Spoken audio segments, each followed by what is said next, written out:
Okay. This is a shir on Likutei Sichos, book 24, Chelek Avdalad, the Sikh of Chai Elul. The Sikh is going to start off with a very basic, fundamental concept about birthdays, and then it's going to take a deep dive into some very deep concepts of Chassidus, and it's going to even take a very detailed look, a nuanced look. In other words, a very subtle, very adin, something very, very sensitive about the difference between the way the Baal Shem Tov, the Torah of the Baal Shem Tov, and the Torah of his spiritual grandson, the Alter Rebbe, as we will see.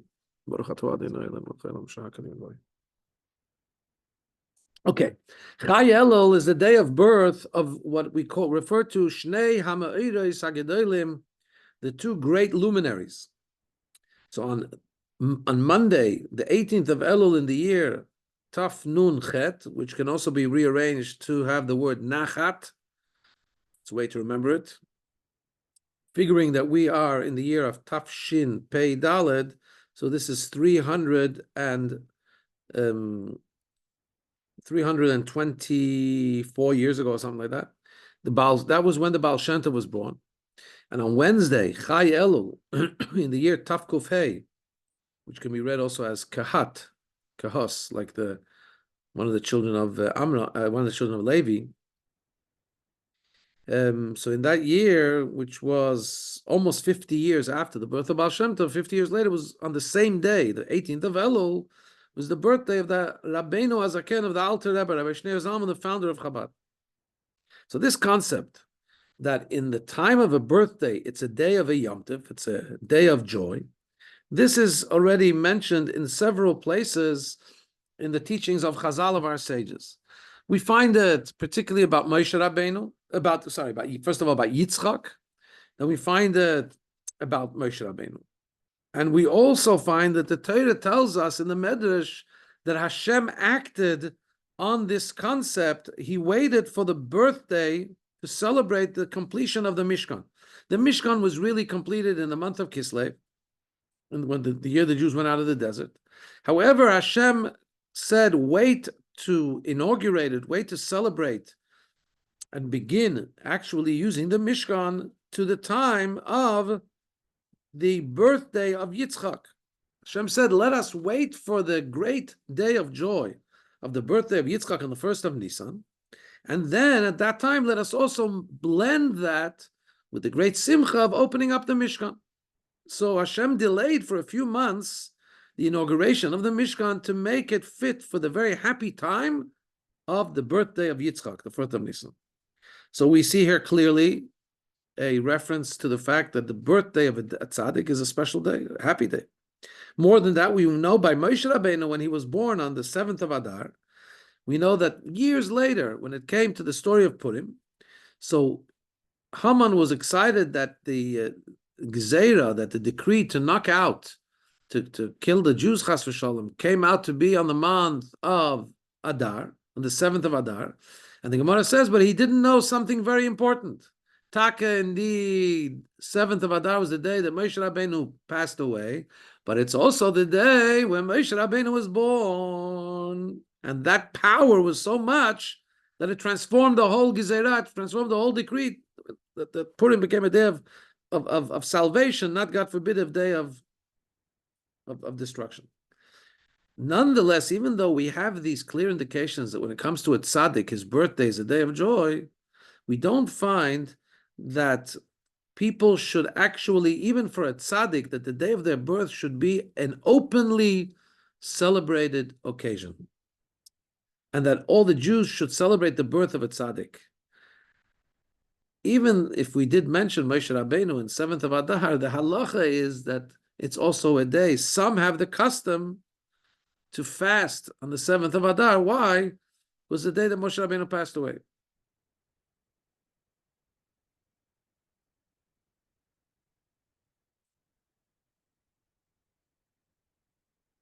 When it comes, however,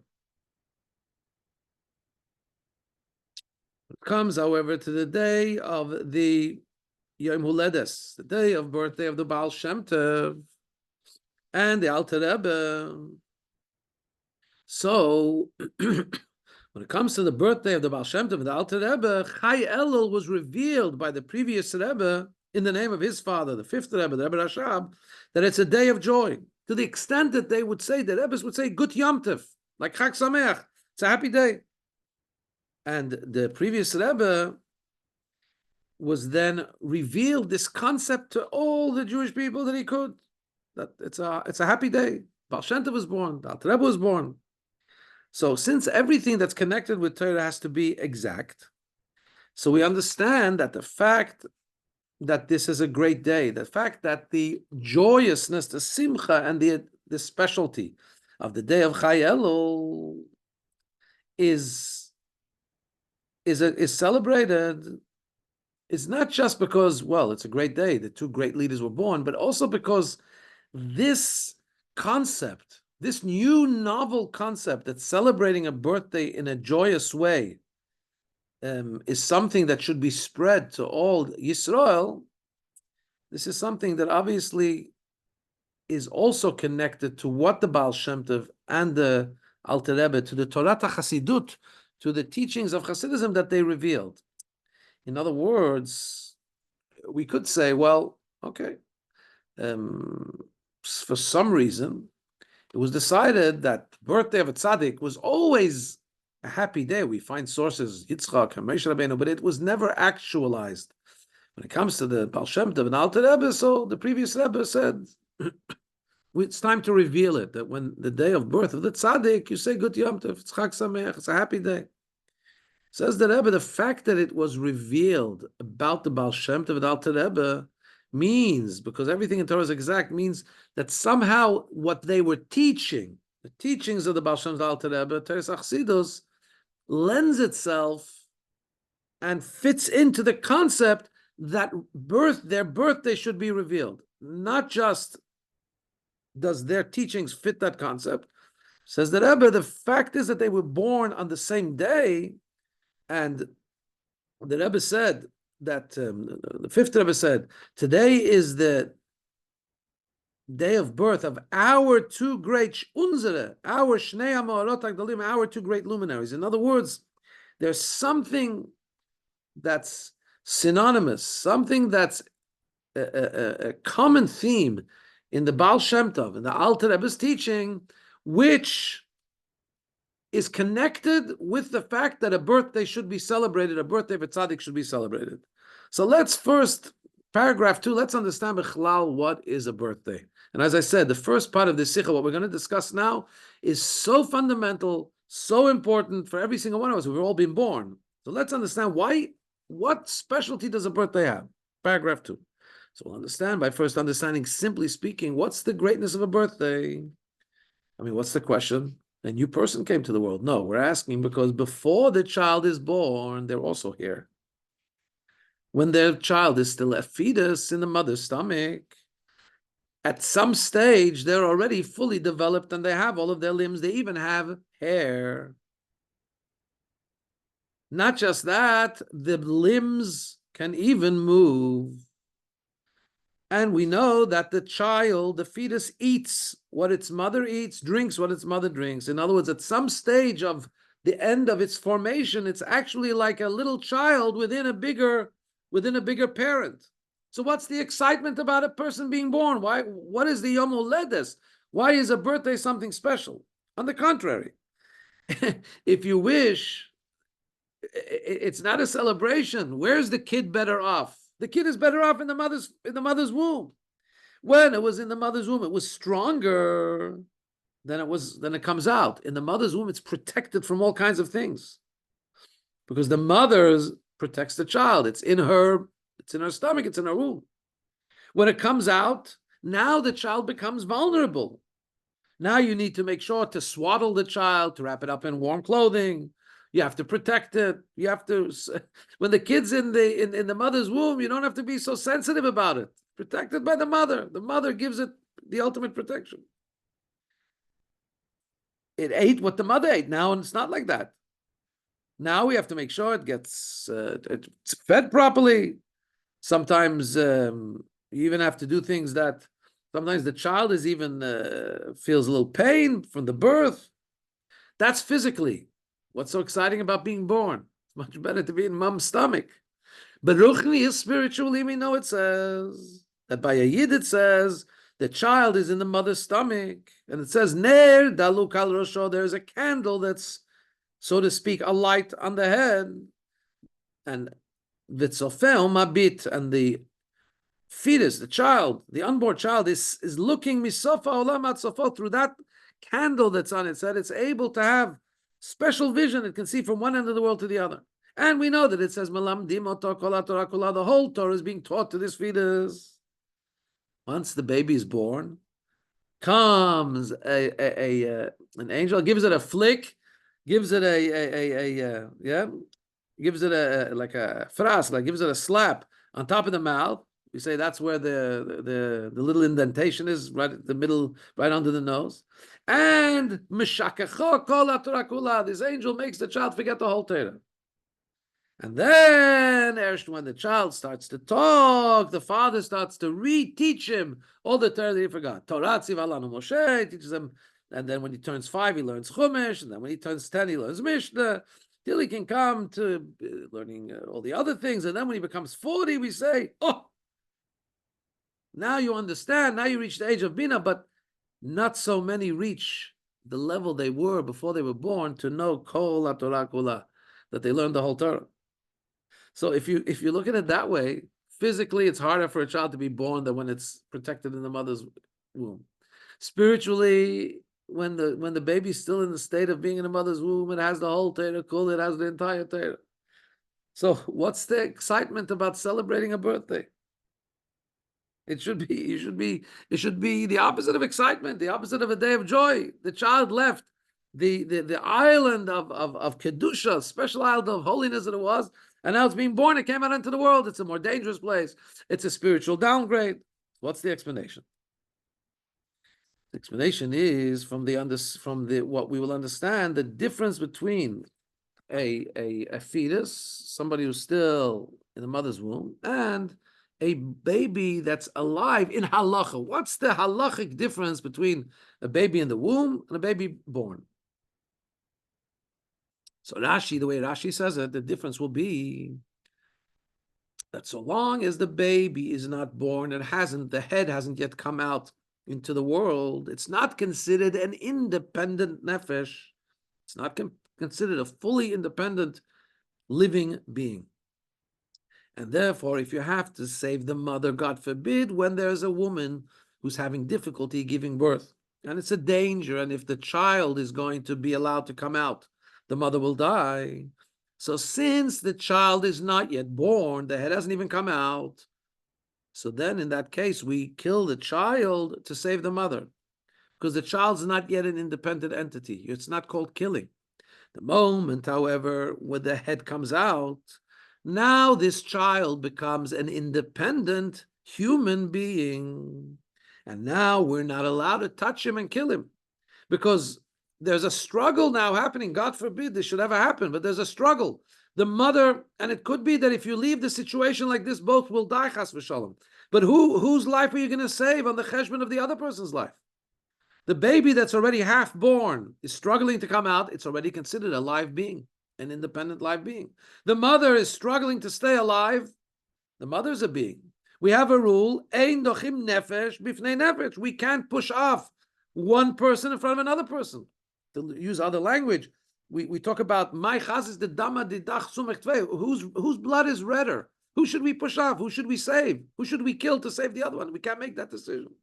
In other words, even though when the fetus was in the mother's womb, it had all the limbs, because it's a fully formed baby, it's about to be born, and it has movement already, it's not considered a nefesh, it's not considered an independent life.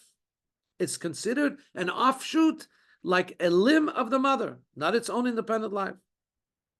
However, in other words, there's no two things, which is a body and a soul in the body. There's only one living organism. It's the mother's. The mother has, so to speak, another extension of her, which is the baby, but the baby is not yet a body and soul in an independent way. So what's the simcha? By understanding this extreme case, what we'll understand is that the celebration of birth is that at that time the neshama and the body are born as an independent entity. It becomes a nefesh, it becomes its own human being of independent status. That's the joy of a Yom Holedus.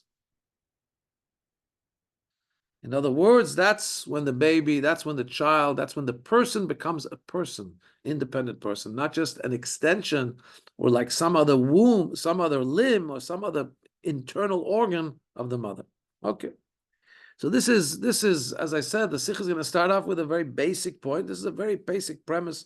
We have to understand that the fact that we are here, the moment somebody is born, is a moment that Hashem has given him or her a mission to be here on earth as an independent living being, with all the rights given to a living person. Paragraph 3. According to this, we'll understand also why this concept of Yom Haledet, the concept of birthday being a special day, is emphasized by the Baal Shem Tov and the Alter Rebbe. Why? Because this is the main point of the Chidush. This is the main point of the novelty of the teaching of Teiras Chassidus, which is we have the general Chassidus Aklalis, which was taught by the Baal Shem Tov. You have this Chassidus Chabad, the Chabad fine-tuning of Chassidus in a way of intellectualism, which was revealed through the Alter Rebbe, through Rabbi Shneur Zalman. So what does this mean? So it's known that Golus, generally speaking, our sojourn in exile is compared to, Ibur is compared to being pregnant. And when Mashiach comes, in other words, we, Bnei Yisrael, are like in a state of a fetus in a mother's womb. Mashiach comes and redeems us, which may be very quickly, it's going to be compared, that is compared Leleida to birth. And since the Torah of Chassidus, its purpose is to come and teach us, we know that there's a concept before Shabbos, To'ameh Chaim Zachu, there's a mitzvah to taste already from the dishes of Shabbos before Shabbos. So since we know that the seventh day, it's almost Shabbos in terms of the 6,000 years that we're in this world. It's already Friday afternoon. It's almost Shabbos. So now it's time already for the last few hundred years to taste from the dishes of Shabbos. What's going to be revealed on Shabbos in the 7,000th year is going to be the teachings of Pinimius HaTorah, the reasons of Torah, the depth of Torah, the Kabbalah of Torah. So Chassidus already came now, Friday afternoon, in the historical journey, to give us a taste of what it's going to be like in the redemption. So through spreading, as we know that the Baal Shem Tov was told by Mashiach that when he asked him, when is Mashiach going to come? He told him, when your well springs, the teachings of the Baal Shem Tov will be spread forth outwardly all over. So we understand that really this concept, the novelty, the big news of Chassidus is that it's introducing us to a state of being where we're going to be like we're born. B'nai Yisrael, it's a preparation for Mashiach. Mashiach is about birth. So very simply speaking, why is it now like we're only a fetus and Mashiach will be like born? Because now, if you know how the baby is positioned in the mother's womb, Roshei Ben Birkov, its head is between its knees. It doesn't see independently, doesn't hear independently. So that's what we compare to being in Golus. We don't have the capacity. Our minds are not independently, and our eyes are not seeing, and our ears are not hearing. Everything, Hashem's presence is concealed. We're like a fetus. The birth means that we'll be born and we'll be able to totally open our eyes and see. What will we see? We'll see Hashem's presence. Okay, but now that I was going to explain it a little bit more conceptually, the fulfillment of Torah mitzvahs can be in two ways. The fulfillment, learning Torah mitzvahs can be in a way where the Yid, the Jew and the Torah mitzvahs that he's doing are two things. He may be a religious Jew from Yid, and he may be very involved in studying Torah, and he may be very meticulous in doing the mitzvahs, big mitzvahs, small mitzvahs. He's careful with every mitzvah. However, he feels that there's two entities. There's a there's a he, and there's the Torah mitzvahs. And he feels that he learns Torah mitzvahs. And he feels that the Torah mitzvahs bring to that independent entity that he is chayim. They bring him life. They become the main thing of his life because they're the teaching of Hashem. But that's like a fetus. In other words, when the child is in the mother's womb, the fetus itself, even though it has all the limbs, there's a living entity there in the mother's womb. However, the life of the fetus are the nefesh, the soul is the mother's. That independent fetus is not yet independent, but that bundle of child that's in the mother is still like a non-alive entity, separate from the vitality and the life that enlivens it, which is really the mother's life. The Baal Shem Tov taught, so that would be, says the Rebbe, like somebody who's doing Torah mitzvahs, where he understands that the godly part of Torah mitzvahs is the vitality, and that's coming into him and giving him life, but they're two separate things, which is not the case. The Baal Shem Tov revealed that the pnimius, the inner aspect and the truth of Ein Oid Milvade, when we say there is nothing but Hashem, is that even the individual who's saying there's nothing, Ein Oid Milvade, there's nothing but Hashem, is also not something outside. It's not somebody outside saying there's nothing but Hashem. It's not that somebody independent is doing Torah mitzvah, is doing what Hashem asked him to do. It's all one thing. Hashem, his Torah, his mitzvahs, the person doing them, they're all one non-existent entity in the sense that they're all bottled, they're all subsumed, they're all subliminally bottled in Hashem. So what is there? It's not him and Torah mitzvahs. There's just one thing. Hashem and his instructions and just the way they flow through me, not me as an independent thing, but me just as a part of this big amorphous, so to speak, glob of godliness. Just like being born. Now when the person is born, it's not the nefesh and the body are two separate things. It's a living organism. It's one living person, one living entity. And this is emphasized by what Chazal tell us. There's two ways of saying this. There's one way that says, Ani nivreti l'shamesh et koni. I've been created to serve my master. When you say that, that means I've been created, right? To serve Hashem means I'm here and I have to serve Hashem. The way the Chazal tell us is, I was not, Ani lo nivreti, ela l'shamesh et koni. I wasn't created. Really, I'm not here.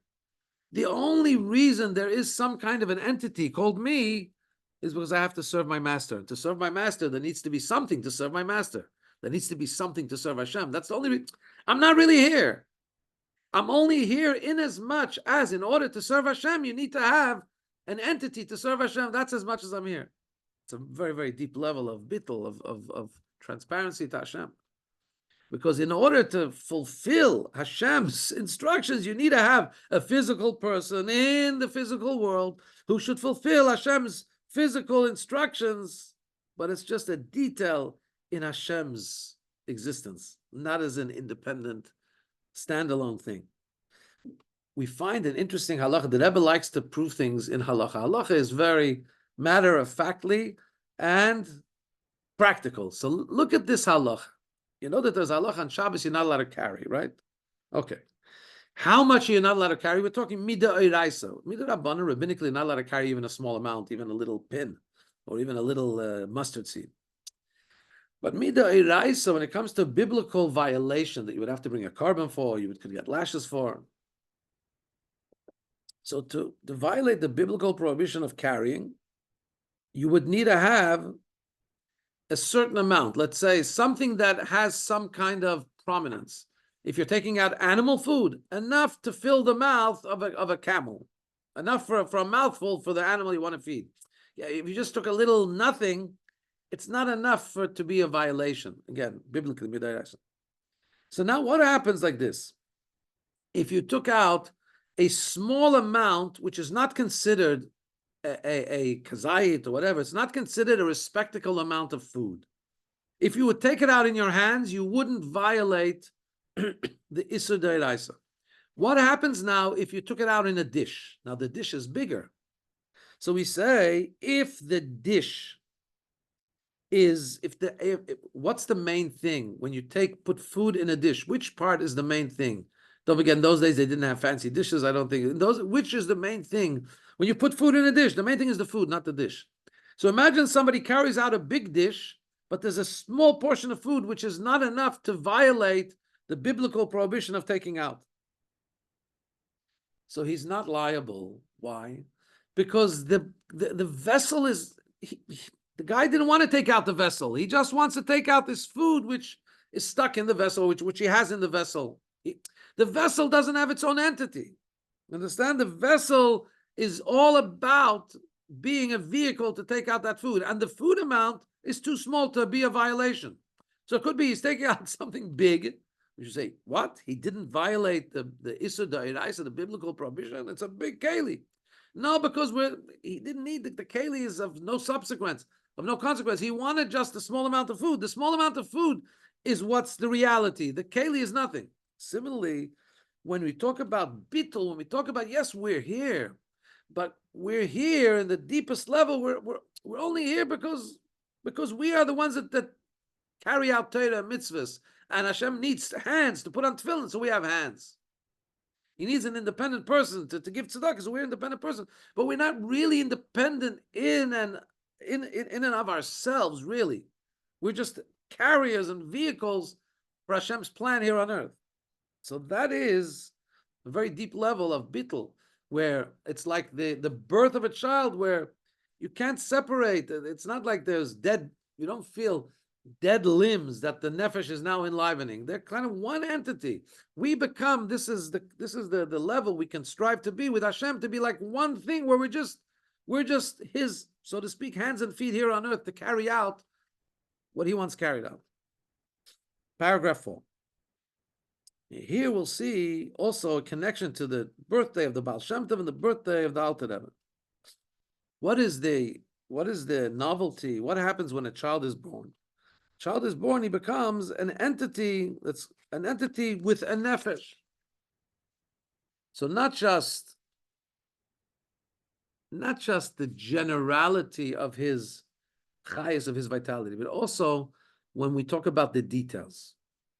In other words, the fact that a fetus, the way it is in its mother's womb, is not considered a nefesh, an independent life, and is only a secondary detail, is a portion of an extension of the mother. We see this mainly because the senses don't work with the fetus independently. The Gemara says, to give us an exact paraphrase of what the Gemara says that Lema havlad domeh, to what is this fetus compared? B'mei ima, in his mother's womb. It's compared to something that's folded up. Okay, his head is between his knees.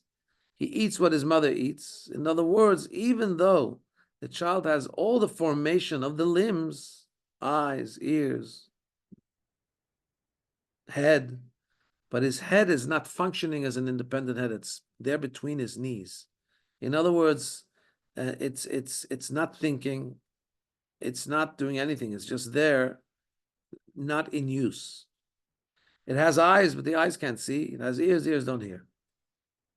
And this is what happens when the child is born. The wonderful thing happens is that this soul becomes an independent life. Not just his general vitality, but all the details. It starts seeing, it starts hearing, every detail starts developing as as part of this independent life. Unlike when it was in his mother's stomach, it was just, those details were not functioning. Its general vitality was not separate from its mother, wasn't an independent human, and also the detailed parts of the body were also not functioning independently. That's why we talk about the birth. We talk about, so the mashal is the child, the fetus. The nimshal is the Bnei Yisrael, that we, as we come closer to Mashiach, we're being born, we're going through a process of being born. That's why we say it's connected to the two great luminaries. Why? Because we know that the Alter Rebbe and the Baal Shem Tov represent two modes in bringing a chayus, bringing a new vitality to Torah mitzvahs.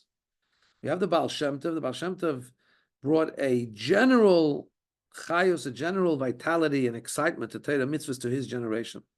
The way he did it was revealing the deepest and most beloved parts of every Jew, which is his neshama. How did he do this? Baal Shem Tov very much aroused within people the concept of emunah, of faith. Now, even though faith really has to affect every single part of the body, every single sense, as it knows, it says, "With tzaddik be'emunosa yichya," a tzaddik lives with his emunah. In other words, his emunah enlivens everything he does. However, it sometimes is possible that faith itself, belief itself, does not actually impact every single aspect of the individuality of a person's life. For example, we know that sometimes faith and belief that a person has in Hashem can be in a peripheral way. It can be in a way, we call it makif. It's not internalized, but it's something that hovers around the person. Best proof is that you could have somebody who's about to go and steal and is praying to Hashem that his theft should be very successful. Doesn't make sense. If he believes in Hashem so much that he's praying to him before he goes to steal, doesn't he know that Hashem doesn't want him to steal? Hashem says in the Torah, "Lo tignov," don't steal. But obviously what happens is that his faith never affected his thinking process and his action process, which would not allow him to steal. However,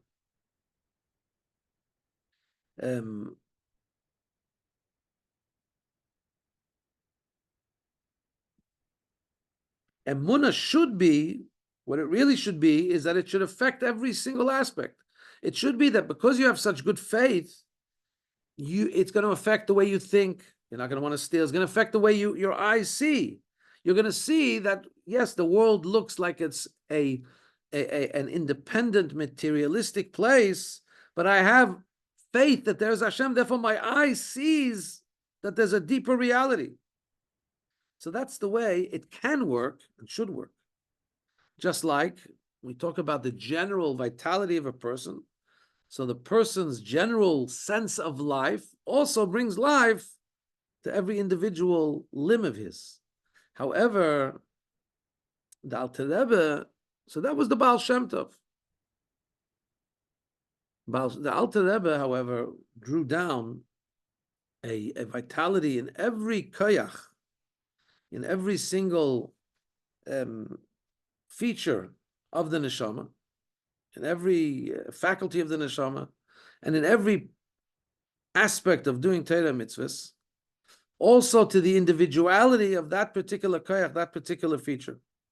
Just like when we talk about, this is a general concept, it says we talk about chayut klali and chayut prati, the general vitality of life. Sometimes you have the feeling, I'm alive. But then there's the individual aspects of life. Each limb needs to have its individuality. The Alter Rebbe was Chabad, which is Chochmah bin Hadas, which is intellectualism, and he was bringing down the emunah, the basic faith, that it should be also brought down into the level of intellect of a person, and therefore once a person understands something in his intellect, it should then push itself down and express itself in every single aspect of his life. So a person should, after understanding through his Chabad, Chochmah and Adas, through his intellect, the presence of Hashem and the belief in Hashem and the faith of Hashem, he should then feel that everything that he has, his emotions should all be motivated to Hashem. Anytime his ahava, his love, we all have the power of love and attraction. His love and attraction should be to Hashem. The yira, the things that he's scared of, the things that he pulls away from, should be, I'm scared of being distant from Hashem. So when we talk about the two great luminaries, basically we're talking about the chayus. Again, they were born as a preparation to the coming of Mashiach, as we get closer to Mashiach. They come down in tandem with almost 50 years in between, but they come down two great leaders, each one emphasizing, the Baal Shem Tov's emphasis was on the general arousal of faith within the Jewish community at that time and for all times. The Alter Rebbe's focus was in bringing it down even into the details, that it should be understood also in the Chachma Bin Adas, in the intellectual capacity of the person, and therefore it will also come down, follow through to be the motivator of also his midas, his emotional attributes. So therefore we talk about this day being great because there's the two leaders, because the birth, if we're talking about birth, we're saying that this is a day where there's new vitality for every year. That's why we can say Gut Yom Tov to all the Jewish community in general. We understand that it's connected with the fact that there's a general renewal of chayus, of vitality, and also an individual detailed renewal of chayus. This is the concept that the Rebbe shares here about the great day of Chayel in the general way and in the individual way. Paragraph 5. Everything that was revealed through tzaddikim, so first of all, is expressed in their Torah. So also this concept of the connection between the Baal Shem Tov and the Alter Rebbe, we see it expressed in the Torah, the teachings that were taught by the Baal Shem Tov. And this is a very, very interesting teaching. There's a story that the previous Rebbe says that his father said in Tov Reish Nun Beis, this is in, this is 130 years ago, to be exact, 132 years ago, that the previous Rebbe said his father that year said that he was in Gan Eden and he heard 7 teachings by the Baal Shem Tov on the day of the Baal Shem Tov's birthday. Remember, this is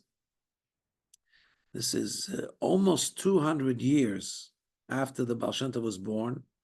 This is 130 years after the Baal Shem Tov passed away. The 5th Lubavitcher Rebbe said that he had an experience of going to Shamayim while he was alive. He had a dream or whatever it was, and he heard, it was Baal Shem Tov's birthday. The Baal Shem Tov had all of the tzaddikim there with him, and he was honored to say teachings on that day in honor of his birthday. And he taught 7 things, 7 teachings, and those 7 teachings he shared with Hasidim, and they were recorded, and we're going to learn one of them here. What is one of the teachings? So it's about this week's parsha. The first Torah that the Baal Shem Tov said after Kabbalah Shabbos, after L'Chadoidi, again in Gan Eden, it was on the pasuk Vayaki Tavor La'aretz, and will be when you come to the land. It's the beginning of this week's parsha, Kisavei. Right? It says when you come to the land and you inherit it, you settle it, you have to bring the first fruits to the Beis Hamikdash to say thank you to Hashem. So the Baal Shem Tov taught, what is the word Eretz? Eretz means land. But Eretz also comes from the expression of merutza. Merutza means to run, to have an energetic attraction towards something, like running, run towards something. Why do we have the word merutza, the running, in Eretz? Because the Medrash says about the beginning of creation, why is Eretz called Eretz? Why is land called Eretz? And it says, Sheratzta lasot ritzon kona. It ran to do the will of Hashem. Hashem said it should become into being. It didn't dilly-dally. It ran to do what Hashem wants. It's a good thing. The earth is a good thing. It ratzta, it ran. So Eretz, therefore, is from the expression Mirutze, running,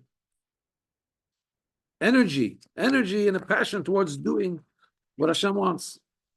Says the Baal Shem Tov in this teaching, Vayaki tavo el haaretz, when you come to this, it's also ratzon, desire, and merutza, and an energetic running. When you come to this desire, the ratzon and the merutza, the energetic running to the place to come to Hashem, you know where you get that from? It's Asher Hashem Elokecha noten lecha nachala v'yirishta. So, where do you get this excitement to run to Hashem all of a sudden? Vayaki tavo el haaretz. If you ever have the experience of aretz, of merutza, of ratzon, where I want to do what Hashem wants, where did it come from? You should know where it came from.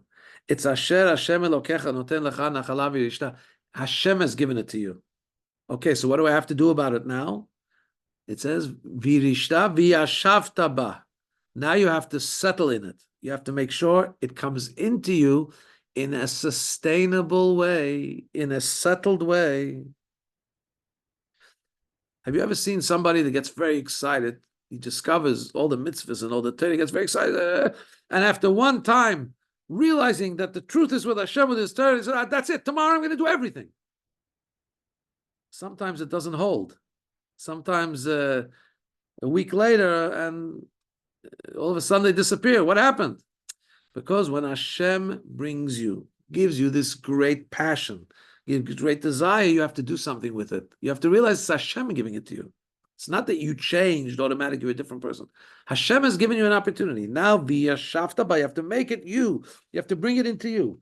What do you have to do? V'lakachta, you have to take from this thing, v'samta batene, continues the Baal Shem Tov, you have to put it into a basket. You have to make sure to make something to hang on to it. And then he says, V'alachta la makom, when you go to a place, you know why you go to a place. It's because Hashgacha Pratit, because Hashem divinely ordained it.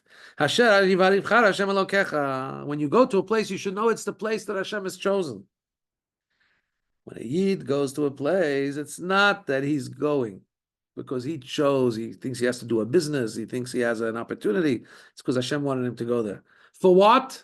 Hashem chose he should go there. L'shaken shemo sham, to spread Elokut, to make Hashem's name known over there.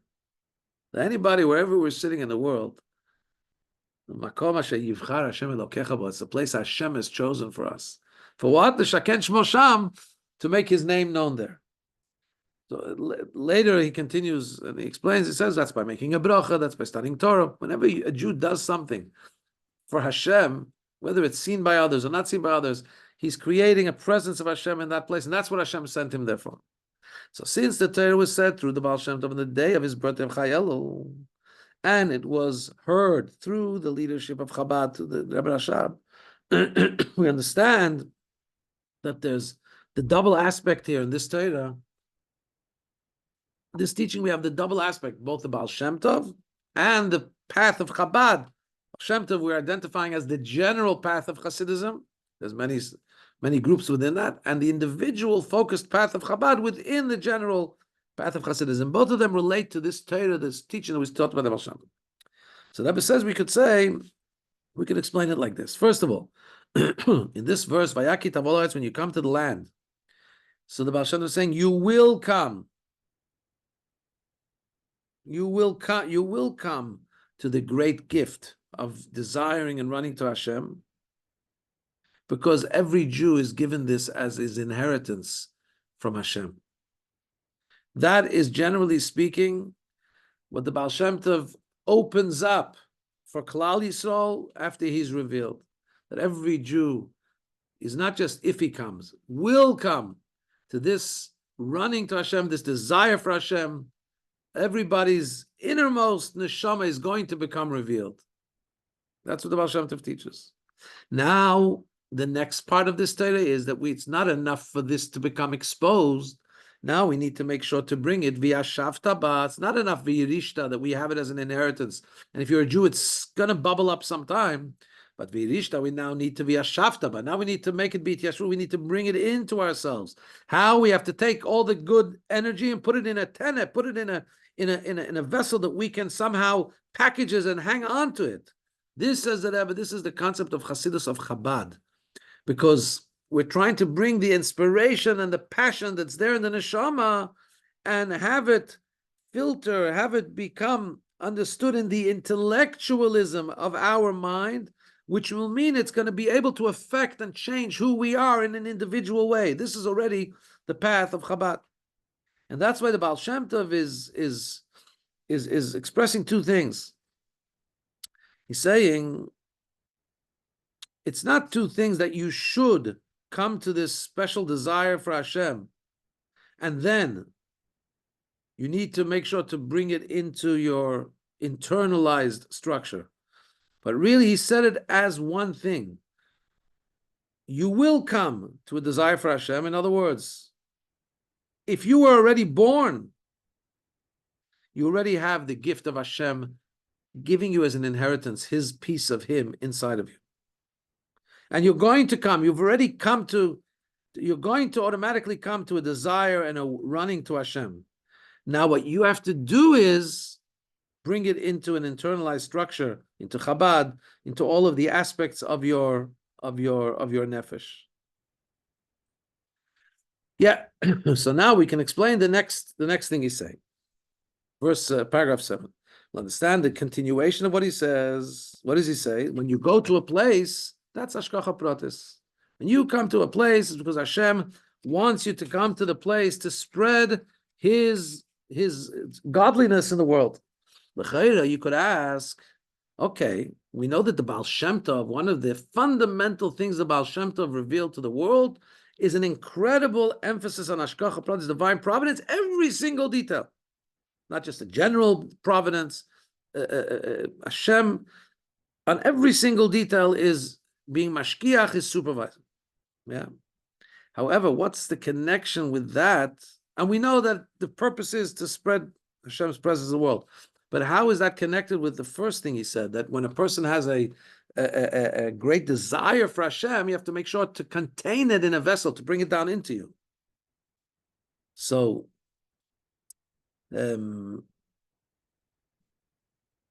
so it's true that there's there's another version. In other words, in the second teaching that was recorded from that special revelation to the Rebbe Rashav, what the Baal Shem Tov said, there's a variation in the second Torah which says like this: in order to come, how do you get the inspiration that Hashem has waiting for you, to want to run to Hashem and to have a passion to Hashem?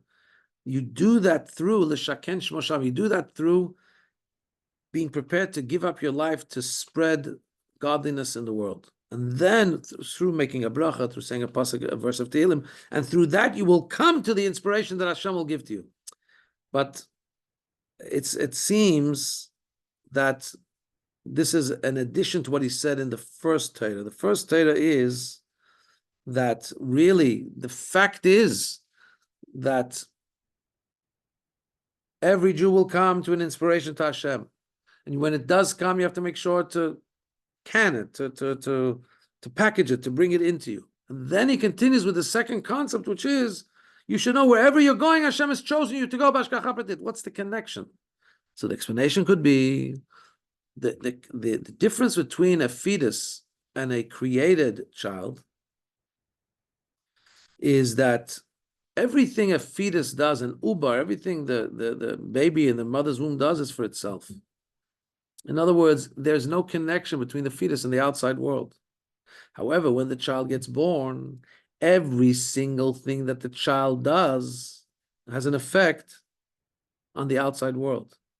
Starting from the first second the baby is born. What does he do? The first thing a baby does usually is supposed to do? Cries. The outside world hears his cries. For 9 months, nobody heard a peep from this little kid. It was a fetus. Didn't have any effect on the outside. Maybe caused his mother a little heartburn, could be. But no effect on the outside. All of a sudden, the baby is born and there's an effect on the outside. And therefore, as a continuation of talking about the birth of a Jew, in other words, that the Torah mitzvahs has to be who he is, has to be one with him. In other words, the inspiration and the passion for connection to Hashem has to be dressed up and has to be contained within the energy and the vehicle and the actions of Torah mitzvahs, this also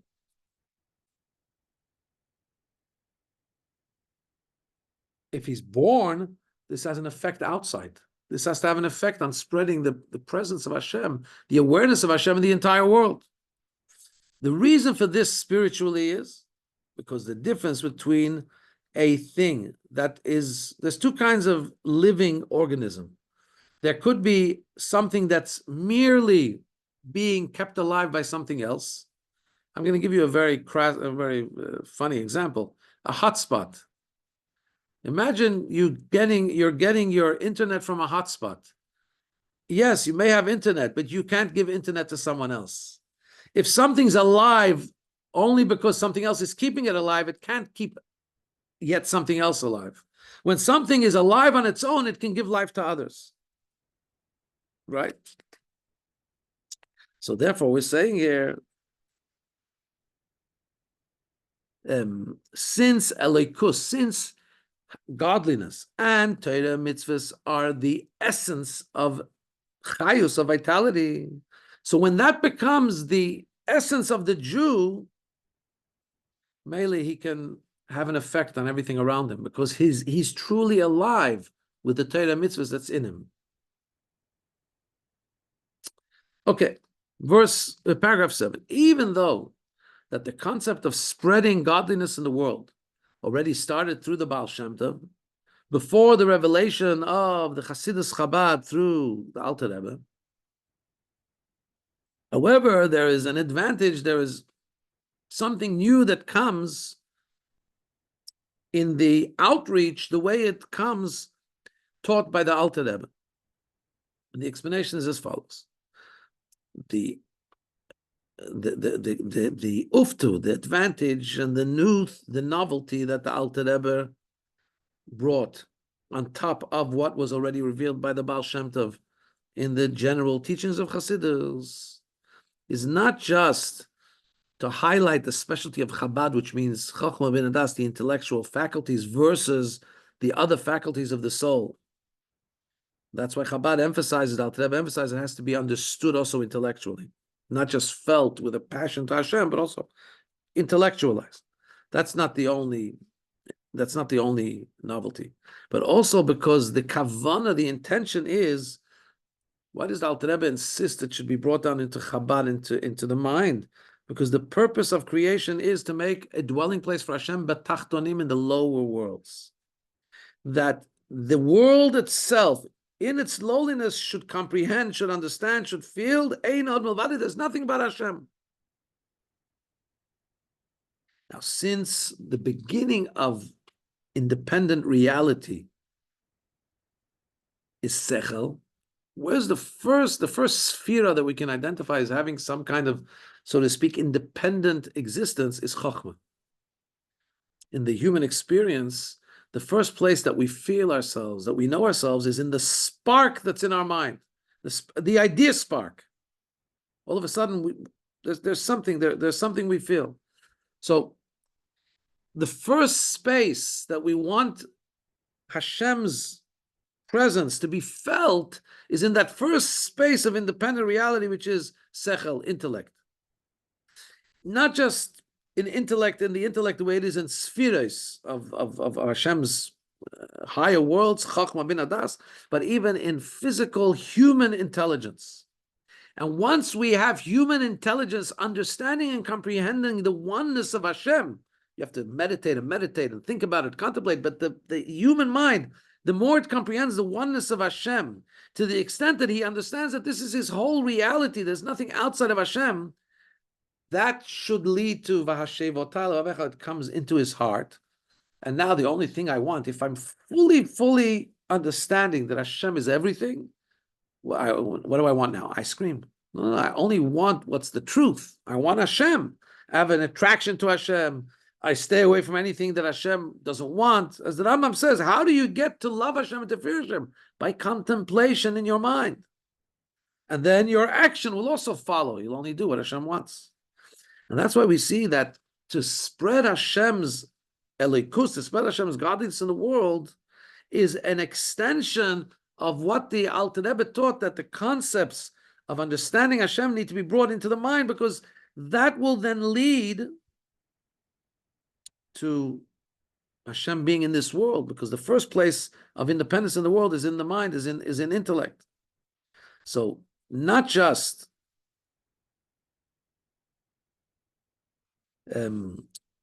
it gets now it takes a turn to a very, very practical. We've spoken here till now some very subtle things, and if you know Chabad seems to be very, very practical. Get out there on the street, say, "Excuse me, sir, are you Jewish? Would you like to put on tefillin? Excuse me, ma'am, are you Jewish? Can I give you a Shabbos candle?" Here the Rebbe is saying that the philosophy of Chabad is that we need to bring down the understanding of Hashem into the mind, to understand. Spend hours and days and months to try to get the awareness of Hashem into your mind. But he says, if you want to know that it's really coming from the depth of your soul, it has to, where it has to go. If it's really your passion, it doesn't stop in your mind. It has to come flashing through also into your deed. When you see that a person's ready now to go straight to deed, even if it's not enjoyable for him. In other words, if his passion to Hashem wants to be screamed out in the world, he's going to do it even if it's not exciting for him, even if it's not enjoyable for him. He needs to get the message of Hashem out there. You think it's always, what do you think is more exciting? It's more exciting to sit and contemplate and meditate about the greatness of Hashem, or more exciting to stand on the street and ask, "Excuse me, sir, are you Jewish? Would you like to put on tefillin?" Unless you like looking at the breeze. Usually, most people will say, again, talking about people committed deeply to Hashem, committed deeply to Torah, they'll say, "What do you mean? Learning and sitting in the shul and contemplating the greatness of Hashem is much more enjoyable." But if you, in your mind, in your heart, you feel the passion of Hashem, and you know that Hashem wants you, He's being mashkiach on you, He's supervising you to put you where you are. Why? To spread His name. So you don't care what you enjoy, you don't care what's better for you. You get out there and you make as much noise, as much pirsum, as much publicity about Hashem. And also when we're talking about what it is you're doing, the same way, when you yourself get to know Hashem, you have to try and make it part of all of your faculties, that you should try and understand godliness, and you should be attracted to Hashem, and you should your deeds should be, your physical deeds should be for Hashem, like putting on tefillin for another Jew, putting on a mezuzah with another Jew, and so on, all other mitzvahs. Similarly, listen to this, you shouldn't stop only at using your own hands and mouth and mind. What about all the other things Hashem created in the world? What about those other gadgets, those other tools that Hashem created in the world? Every tool that Hashem made is to serve Him. Mobile phones, social media, all these things, they're not outside of Hashem's plan. So they're part of what was created in order to disseminate, in order to spread forth Hashem's glory. Paragraph number 8. So according to this, we'll understand why this teaching of the Baal Shem Tov was revealed through the previous Rebbe. Because by the previous Rebbe, the Rebbe's father-in-law, you saw in an actual way, in a practical way, how Hashem's divine providence took him from Russia, and then it took him to Poland, then it took him to the United States of America. And every place that it took him, he understood it was taking him to spread Hashem's presence wherever he was in the world. In 1940, when he came to America, he said, "I wasn't just coming here to run away from the war. I'm here because Hashem wants me to build up the Yiddishkeit in America." And then he sent his shluchim, he sent his emissaries, and all over the world made sure to it that the name of Hashem should be revealed. And the previous the Rebbe speaking about his father-in-law, but obviously the Rebbe himself did this much more, used every single means at his disposal to spread the teachings of Chassidus, to spread the teachings of Hashem, to spread Torah, to spread the revealed aspects of Torah, the esoteric, Chassidic aspects of Torah, in many languages. He taught it even in ways that that people, Jews that never had a chance to study, that was like they were They were lost to Judaism since they're little kids because they were part of other cultures. You should even bring the deepest concept of Hasidism to be able to be understood by them. Reach out to them as well. Teach them about Taharat HaMishpacha, about the laws of family purity. Speak to them about putting on tefillin, about keeping Shabbos, and so on. This was what the Rebbe's life was all about. That through this, what do we achieve? That not just as the Jew should feel that he's born as a Jew. In other words, as we said, birth is when the nefesh and the guf are bound up as one.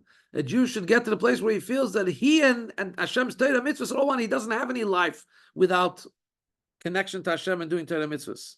And all of this, of course, hastens and speedens up coming of Mashiach, and it says that then it's going to be like the birth of the children of Israel. And it should be speedily in our days, mamish. Very deep sikha, and I hope we shed a little bit of light on it at least.